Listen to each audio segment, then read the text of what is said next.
My last video is absolutely freaking golden. I love that people disagree with me, and that's fine and all, but some people disagree with me to the point where they think censorship is perfectly okay. Some write walls of text of their crazy conspiracy theories. It's like if I'm breeding a generation of Kenjis, which is ridiculous. He is no god. Who in their insane, irrational, brainwashed mind would praise him as a literal prophet that would save the world? I don't know, whoever does that is a freaking idiot that needs to be lashed in their back 42 times. Anyway, let's make fun of the feminists. I just want to give a huge warning to all of you feminists out there. Be careful what you wish for, okay? Be careful what you wish for. I'm going to show you one thing that might put all of you in shock and horror. New Call of Duty lets you play as Black Lady Nazis. That's right, the Call of Duty game is now diverse thanks to none other than Anita Sarkeesian herself. No, really, it's literally her fault. And now you get the chance to play as a black lady who is a Nazi. And you know what's even more amazing? You get a chance to shoot them too. Wait, it's a black woman who is a Nazi.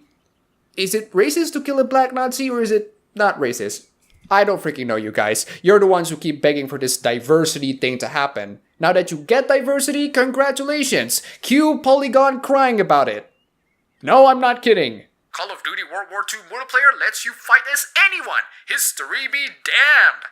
I know, right? History be damned. Why would you call a World War II game and then make it historically inaccurate? Where'd you learn history? A cereal box? As I rounded the corner of a trench line on Point du Hoc, I came face to face with a German soldier. My rifle was held high, and running full bore, I drove its bayonet into their chest, delivering a mortal wound. This is not an unusual sight for a Call of Duty game. It's been commonplace since the series' inception in 2003, but right there, in my first demo of the upcoming Call of Duty World War II, I noticed a big difference. I just killed a woman. A black woman. A black woman in a German uniform.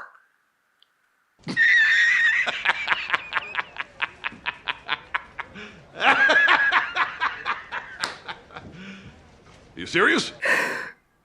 God. This is what you wanted, feminists. You want to play as a soldier, you will die as a soldier. Male or female, doesn't freaking matter. And this is what happened in games like Assassin's Creed Syndicate. In Syndicate, not only you can play as Evie Fry, but you can also beat the ever-living shit out of the female enemies in the game. That's right, you have tons and tons of women in the game that are beaten to death and killed. Feminists want diverse games? Well, here they are. Diverse enemies you can beat to death with a freaking cane. Seriously, I have never seen violence inflicted towards women more brutally than Assassin's Creed Syndicate. And that game was supposed to be diverse and progressive. Anyway, the next one has got to be the most you don't say article that I have ever seen in a while. It also involves women in gaming. Women play video games. Well, thanks, Kotaku. I had to resurrect the stale Nicolas Cage meme for this garbage. And Kotaku does quite a nice bit of projecting. The title in question should be whether or not game journalists play video games. Can I have a Gremlin D.Va cosplay as I'm reading this? Hello, I've come here today to explain something that apparently still needs explaining. Women play video games. And Kotaku writes garbage articles. What are you doing on computer? Go outside, so beautiful! I know, it's a radical concept. As plenty of your adults aware, it is not a radical concept, yet here, in the year 2017, it's apparently still really easy to assume that despite the fact that A, video games are awesome, and B, video games have been a huge part of the mainstream popular culture for decades, women do not play video games, but they do! Yes! They do play games. They just don't play them that much, or they play games that are not what you would consider games. Oh, but that doesn't matter. Women still play games. Okay, Kirk, what games? What games are they playing? Are they enthusiastic on their hobbies on playing video games the same way men are? Are they building their gaming PCs or buying the latest consoles with their 4K TV and 60 FPS or 30 FPS for poor Crackdown 3 on Xbox X? You know, for a console that is supposed to be the most advanced, 30 FPS on Crackdown 3. The most powerful console ever. Okay. And coming for Xbox One X launch in November. Correct. So tell us a bit about how you're taking advantage of the 6 teraflops of power. Will we get 60 frames on One X? It'll be 30 frames. 30 frames. Okay, so 30 frames across all the systems.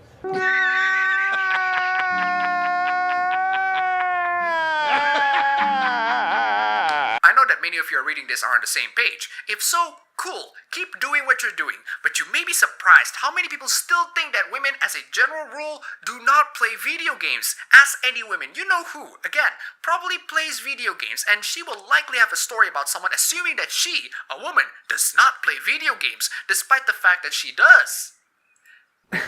You know, there's a rather interesting story that happened at the time this article was written. Mombot once tweeted this out, a journalist at The Verge and formerly Polygon, who said that she introduced herself as a journalist at E3 and formerly on a major gaming website, and then one developer asked, "So, do you play video games?" Back then, if a game journalist was being asked that question, I would say, that's ridiculous, of course they do play games, how the hell are they gonna write them? But then we see people in Polygon playing Doom.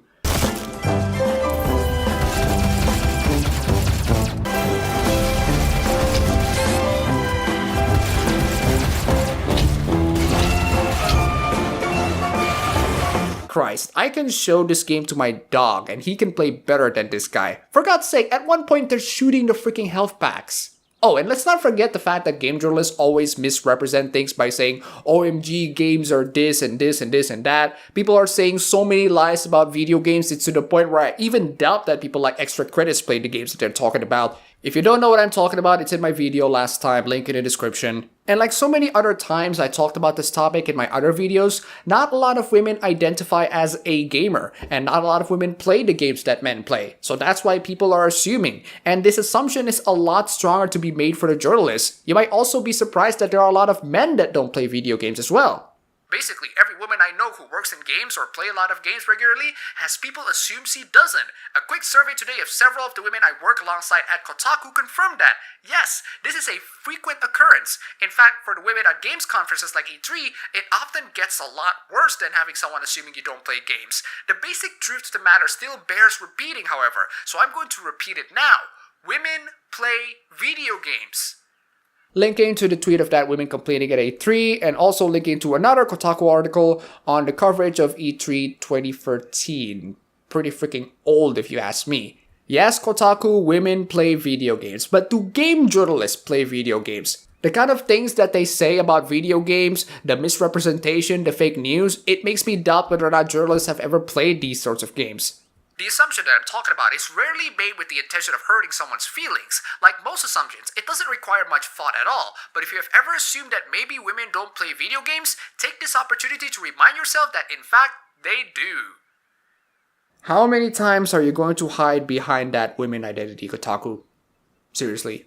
But women should never be allowed to drive. If you are a man, or if you're not, out at a social gathering, talking with some friends about video games, and a woman comes up and joins the conversation, do yourself a favor. Assume she plays video games. Don't ask, do you play video games? Instead, ask, what kind of games do you play?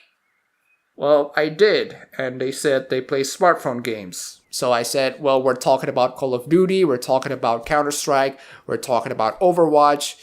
Have you played any of those games? And she said no, and she just left the conversation because she doesn't understand what we're talking about. Just because you glued the controller to my hands doesn't mean I want to play. If she says, oh, I don't really play games, no big deal. Change the subject to TV or music or the weather. Some people may argue that the weather is not an interesting subject of conversation. I say there's a reason it's a conventional default. But if she does play video games, chances are she will have repeatedly dealt with people who assume that she doesn't. Which is dumb, because women play video games, they just do. So, there's that. It's just a PSA of a reminder that women play video games. The only problem is, the women part is a projection from a journalist. It's not whether or not women play video games, it's whether or not game journalists play video games. And after countless and countless and countless and countless of articles that I talked about in so many videos in the past, after so many horrendous and terrible gameplay videos that they made, I am highly doubtful that they are. But let's go back to the feminists. Feminists, you want more diverse games and more popular action games? Just stop for a moment and think, oh crap, it's an action game where people get beaten up and die. Should we really put women in there? There's a chance they would lose after all, and that's not okay. So think about that just for a second. That's all for the video today. If you like this, you can go ahead, click the like button, and subscribe for more. If you wish, you can support me on Patreon. Thanks for watching.